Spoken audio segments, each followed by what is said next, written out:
हो सकता है आप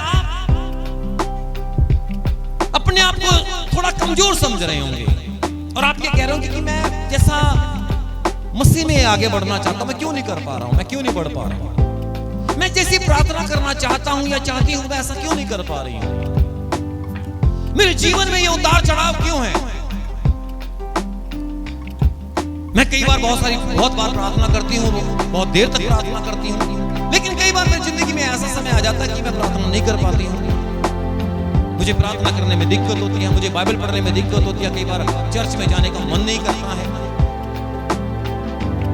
कई बार मैं आत्मिकता से बहुत कमजोर हो जाती हूँ और अपने आप को कई बार आप ऐसा महसूस करते हैं कि शायद मैं अब अच्छा इंसान नहीं हूँ, शायद मुझे आप पवित्र आत्मा या प्रभु यीशु मसीह मुझे पसंद नहीं करता, शायद प्रभु यीशु मसीह ने मुझे छोड़ दिया है, शायद अब मैं प्रार्थना नहीं करती हूं तो पवित्र आत्मा चला गया।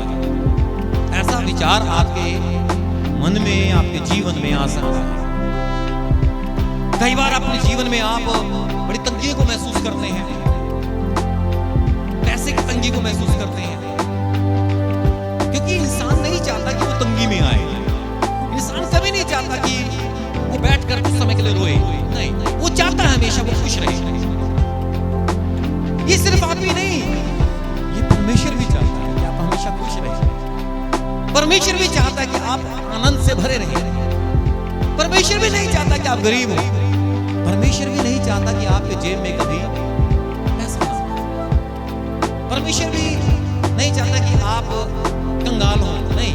परमेश्वर चाहता है कि परमेश्वर पर विश्वास करने वाला हर मसीही, प्रभु यीशु मसीह को जानने वाला, मानने वाला हर विश्वासी प्रभु यीशु मसीह में आशीषित हर तरीके से, चाहे वो आत्मिक आशीषें हो, चाहे वे दुनियावी आशीषें हो, चाहे वो आपके घर की आशीषें हो, चाहे वो आपके बिजनेस की आशीषें हो, एनी कोई भी ब्लेसिंग हो।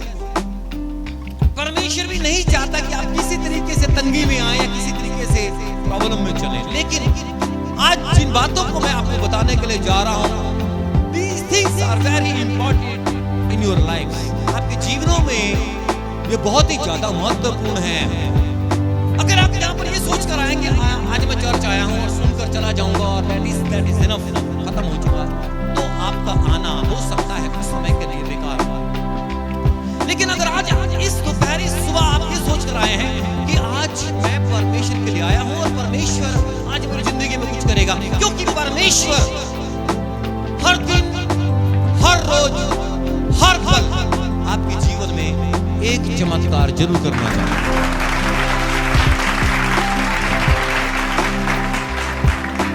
लेकिन प्रभु यीशु मसीह ने जब मिरेकल किया, चमत्कार किया, प्रभु यीशु मसीह ने पूछा क्या तुझे विश्वास है कि मैं तुझे चंगा कर सकता हूं, तो उन्होंने कहा कि हाँ, हमें विश्वास है कि आप हमें चंगा कर सकते हैं, डेफिनेटली। लेकिन परमेश्वर ने उनके जीवनों में चमत्कार इसलिए नहीं किया था कि वे उसे लेकर बैठे। परमेश्वर चमत्कार इसलिए किया था ताकि वे इस चमत्कार के साथ साथ परमेश्वर की महिमा भी करें, परमेश्वर के नाम को ऊंचा करें। आपको परमेश्वर ने, आपको पवित्र आत्मा ने इसलिए चुना है ताकि आप अपने जीवन के द्वारा परमेश्वर की महिमा कर सकें। परमेश्वर ने आदम को, हव्वा को इसलिए नहीं बनाया था कि बस वो जिए। परमेश्वर ने आदम और हव्वा को इसलिए बनाया था कि वे जीने के साथ साथ परमेश्वर की महिमा भी करें, उस सृष्टिकर्ता के नाम को ऊंचा करें जिस परमेश्वर ने आदम और हव्वा को बनाया। आपको परमेश्वर ने ऐसे नहीं चुना है। ये चमत्कार, ये बीमारी तो सिर्फ एक बहाना है।